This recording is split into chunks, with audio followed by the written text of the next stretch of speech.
ವೇದಿಕೆ ಮೇಲೆ ಆಸೀನರಾಗಿರುವ ಪೂಜ್ಯರಿಗೆ ವಂದಿಸುತ್ತಾ, ನಾವೀಗ 12 ದಿನ, ನನ್ನ ಹೆಸರು ಎನ್ ಬಸವರಾಜ ಅಂತ ಹೇಳಿಬಿಟ್ಟು ನಾನು ಪದವಿ ಪೂರ್ವ ಕಾಲೇಜಿನಲ್ಲಿ ಉಪನ್ಯಾಸಕನಾಗಿ ಸೇವೆ ಸಲ್ಲಿಸ್ತಾ ಇದ್ದೀನಿ. ನಾವೀಗ 12 ದಿನ ಈ ಒಂದು ಆನಂದ ಯೋಗ ಪ್ರಾಣಾಯಾಮ ತರಬೇತಿ ಶಿಬಿರದಲ್ಲಿ ಪಾಲ್ಗೊಂಡಿದ್ದೀವಿ. ಈಗ ನಮಗೆ ಸ್ವಲ್ಪ ಬೇಜಾರಾಗ್ತಿದೆ. 12 ದಿನ ಆಗಿಬಿಡ್ತಾ, ಮತ್ತು ಈಗ ನಂತರ ಹೇಗೆ ಅಂತಕ್ಕಂಥ ಪ್ರಶ್ನೆ.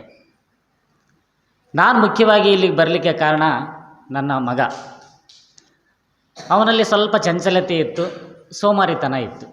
ಅದನ್ನು ಏನು ಮಾಡೋಣ ಅಂತೇಳಿ ನಾನೂ ಒಬ್ಬ ಶಿಕ್ಷಕನಾಗಿ ನಾನು ಹೇಳುವ ರೀತಿಯಲ್ಲೆಲ್ಲ ಹೇಳಿದ್ದೀನಿ. ಆದರೆ ನಾವು ಹೇಳ್ತಕ್ಕಂಥದ್ದು ಅದು ಪ್ರೀತಿಯಿಂದ ಹೇಳ್ತೀವಿ ಅಂತಕ್ಕಂಥದ್ದು ಅದು ಅಷ್ಟು ಎಫೆಕ್ಟ್ ಆಗಲ್ಲ. ಆದ್ದರಿಂದ ನಾನಿಲ್ಲಿ ಪಾಂಪ್ಲೆಟ್ಸನ್ನು ನೋಡಿದಾಗ ಅದರಲ್ಲಿ ಮಕ್ಕಳ ಏಕಾಗ್ರತೆಯ ಬಗ್ಗೆನೂ ಕೂಡ ಇತ್ತು. ಹಾಗಾಗಿ ನಾವಿಲ್ಲಿಗೆ ಬರಬೇಕು ಅಂತಂದು ನಾನು ಯೋಚನೆ ಮಾಡ್ತಕ್ಕಂಥ ಸಂದರ್ಭದಲ್ಲಿ ಬುಡ್ಡಿ ಬಸವರಾಜರವರು ಕೂಡ ನಮಗೆ ತಿಳಿಸಿದರು, ಇಲ್ಲಿದೆ ನೋಡ್ರಿ ಹೀಗೆ ಅಂತ ಹೇಳ್ಬಿಟ್ಟು. ಹಾಗಾಗಿ ನಾನು ಮತ್ತೆ ಅವತ್ತು ಪರಿಚಯ ಕಾರ್ಯಕ್ರಮ ಇರುತ್ತೆ ಮೊದಲು.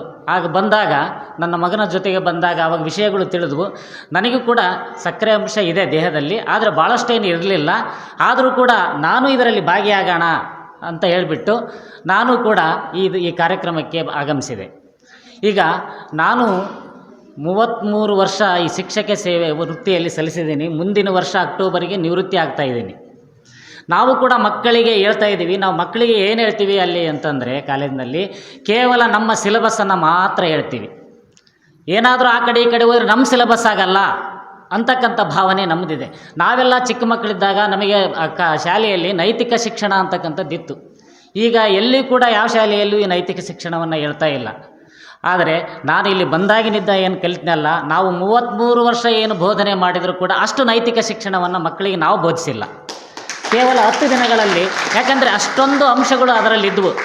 ನಾವು ವೈಯಕ್ತಿಕವಾಗಿ ನಾವು ಏನಾಗಿದ್ದೀವಿ, ಸಾಮಾನ್ಯವಾಗಿ ನಮ್ಮಲ್ಲೆಲ್ಲ ಒಂದು ರೀತಿ ಜಂಬ ಎಲ್ಲರಲ್ಲೂ ಇರುತ್ತೆ. ಅದು ಇದ್ದಾಗ ಇಲ್ಲಿ ಬಂದಾಗ ಮೊದಲು ಹೇಳಿದ್ದೆ ಅದು ನಾವು ಮಕ್ಕಳಾಗಬೇಕು ಅಂತಕ್ಕಂಥದ್ದು. ನಾವು ಮಕ್ಕಳಾದಾಗ ಮಾತ್ರ ನಾವು ಇನ್ನೊಬ್ಬರು ಹೇಳೋ ಮಾತನ್ನು ನಾವು ಕೇಳ್ಕೊತೀವಿ. ಗುರೂಜಿಯವರು ಹೇಳಿದ್ದು ನಮ್ಮ ಮನಸ್ಸಿನಲ್ಲಿ ಹೋಗಬೇಕಾದ್ರೆ ಅದು ನಾವು ಮಕ್ಕಳಾದಾಗ ಮಾತ್ರ. ಇಲ್ಲ ಅಂದರೆ ನನಗೆಲ್ಲ ಗೊತ್ತಿದೆ ಅಂತ ನಾವು ಕೂತ್ಕೊಂಡ್ರೆ ಖಂಡಿತ ಏನೂ ಕಲಿಯಲ್ಲ. ದಿನಾಲೂ ನಮಗೆ ಹೋಮ್ವರ್ಕ್ ಕೊಡ್ತಿದ್ರು. ನಾವಿಷ್ಟು ದಿನ ಮಕ್ಕಳಿಗೆ ಹೋಮ್ವರ್ಕ್ ಕೊಟ್ಟು ನಾವು ಚೆಕ್ ಮಾಡ್ತಿದ್ವಿ.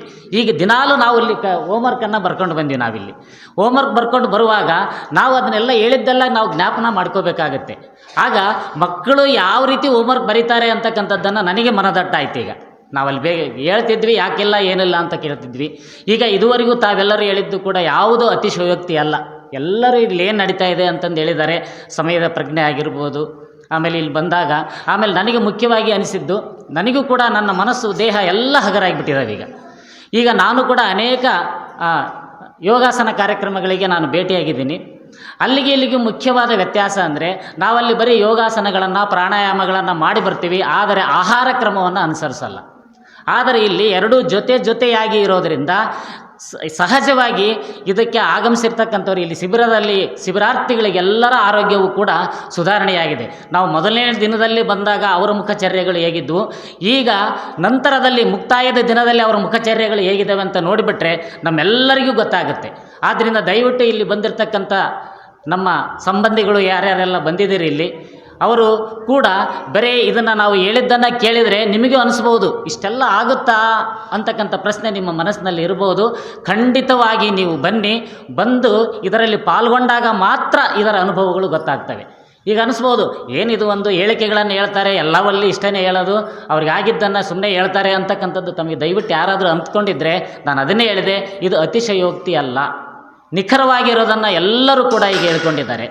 ಅದರಲ್ಲಿ ಮುಖ್ಯವಾಗಿ ಈ ಪ್ರಾಣಾಯಾಮಗಳನ್ನು ಮಾಡಬೇಕಾದ್ರೆ, ಯೋಗಾಸನಗಳನ್ನು ಮಾಡಬೇಕಾದ್ರೆ ಭಾಳಷ್ಟು ತಪ್ಪುಗಳಾದವು.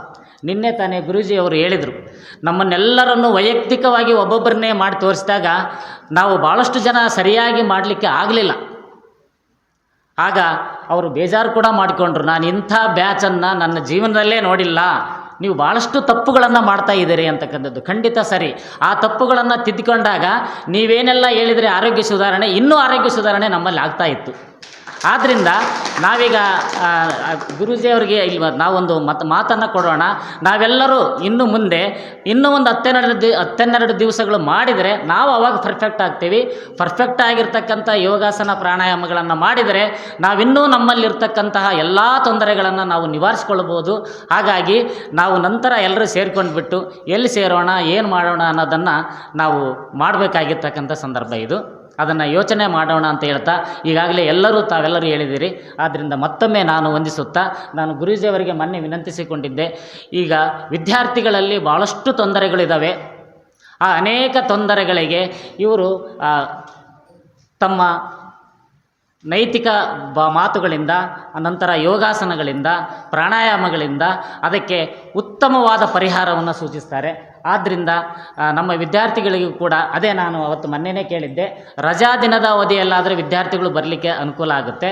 ಆದ್ದರಿಂದ ಇಲ್ಲಿರ್ತಕ್ಕಂಥವರು ಕೂಡ ನಾವೆಲ್ಲರ ಜೊತೆಗೂಡಿ ಒಂದು ಕಾರ್ಯಕ್ರಮವನ್ನು ನಾವು ಹೇಳಿದಾಗ ಅಥವಾ ತಮ್ಮ ಒಂದು ಒಪ್ಪಿಗೆ ಮೇರೆಗೆ ನಾವು ದಿನಾಂಕ ನಿರ್ಧಾರ ಮಾಡಿದರೆ ತಾವು ಅದರಲ್ಲಿ ಬರಬೇಕು, ನಮಗೆ ಕೃತಾರ್ಥರನ್ನು ಮಾಡಬೇಕಂತೇಳಿ ಕೇಳ್ಕೊಳ್ಳುತ್ತಾ ನಾನು 2 ಮಾತುಗಳನ್ನು ಮುಗಿಸುತ್ತೇನೆ.